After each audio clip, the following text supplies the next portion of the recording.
नमस्कार।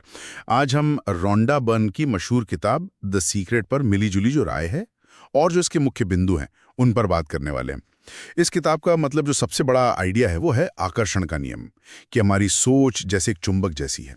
जो हम सोचते हैं, वैसा ही अपनी तरफ खींचते हैं। अच्छी सोच से अच्छा और बुरी सोच से बुरा। सुनने में तो ये काफी सीधा-सा लगता है ना? तो चलिए जरा इसको खोल कर देखते हैं, समझते हैं कि ये है क्या आखिर। हाँ बिल्कुल। देखिए, ये नियम मूल रूप से कहता है कि हमारे विचार हकीकत बन सकते हैं। हमारा दिमाग, आप समझ लीजिए, एक ट्रांसमीटर की तरह काम करता है। वो सिग्नल भेजता है और हमारे आसपास की दुनिया को एक तरह से शक्ल देता है। और इसमें साफ इरादे रखने और कल्पना करने पर बहुत जोर दिया गया है। अच्छा, किताब में कुछ खास कदम भी बताएं शायद इसे करने के, जैसे वो मांगो, यकीन करो, पाओ वाला तरीका। हाँ हाँ, बिल्कुल वही। तो पहला कदम है साफ तौर पे तय करना कि आपको चाहिए क्या, मतलब मांगना। फिर दूसरा है पूरा भरोसा रखना कि वो चीज आपको मिल रही है या मिलेगी ही। अटूट विश्वास जिसे कहते हैं, यानी यकीन करो। और आखिर में उसके लिए पहले से ही शुक्रगुजार होना और ऐसे जीना जैसे वो आपको मिल ही चुकी है। ये हुआ पाओ। और देखिए, इसमें शुक्रगुजार होना यानी ग्रेटिट्यूड और कल्पना करना विजुअलाइजेशन, ये भी बहुत अहम माने गए हैं। रोजाना आभार जताना, ऐसा कहते हैं कि पॉजिटिव एनर्जी बढ़ाता है। अच्छा। और मन में अपनी इच्छा को पूरा होते हुए देखना, मतलब विजुअलाइज करना, ये आपकी भावनाओं और कामों को आपके लक्ष्य की तरफ ले जाने में मदद करता है। और एक बात जो मुझे इसमें दिलचस्प लगी वो ये कि कोई सीमा नहीं है।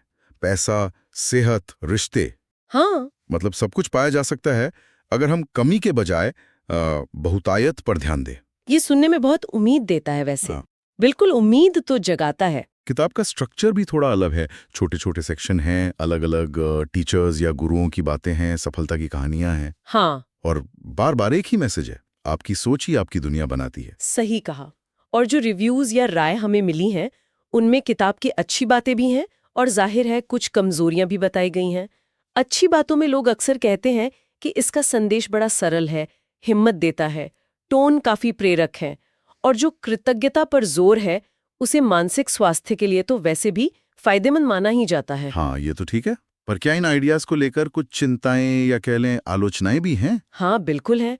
सबसे बड़ी आलोचना तो यही होती है कि ये चीजों को जरूरत से ज्यादा ही सरल बना देती है। जैसे मानो सिर्फ सोचने भर से बड़ी बड़ी मुश्किलें हल हो जाएंगी। आलोचक कहते हैं कि ये जीवन की जो असली कठिनाइयां हैं, जो बाहरी रुकावटें हैं, उनको कहीं ना कहीं नजरअंदाज कर देता है। अच्छा। और फिर इस आकर्षण के नियम का कोई ठोस वैज्ञानिक सबूत भी किताब में नहीं दिया गया है। ये भी एक पॉइंट है। ठीक। एक और चिंता है जो थोड़ी गंभीर है, वो है दोषारोपण का जोखिम।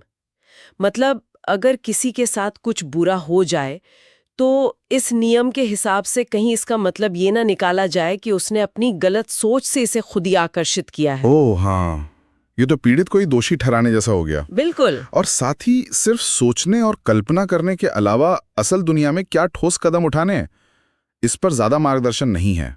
ज्यादा फोकस मानसिक अभ्यास पर ही है।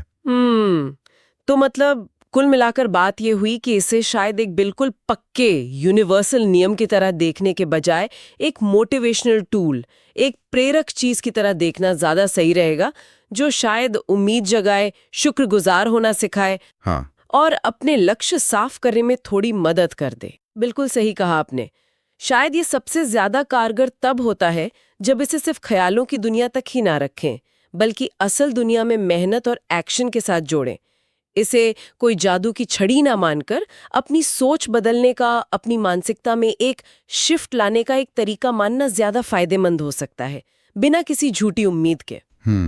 और यही से एक बड़ा दिलचस्प सवाल भी उठता है कि जब हमें पता है कि कोई भी लक्ष्य पाने के लिए असल दुनिया में कोशिश करना, व्यावहारिक कदम उठाना और कई बाहरी फैक्टर्स जैसे हालात या मौके, ये सब भी बहुत जरूरी हैं, तो फिर सिर्फ मानसिक प्रयास या सोच पर इतना ज्यादा जोर देना, ये उस पूरी तस्वीर के साथ कैसे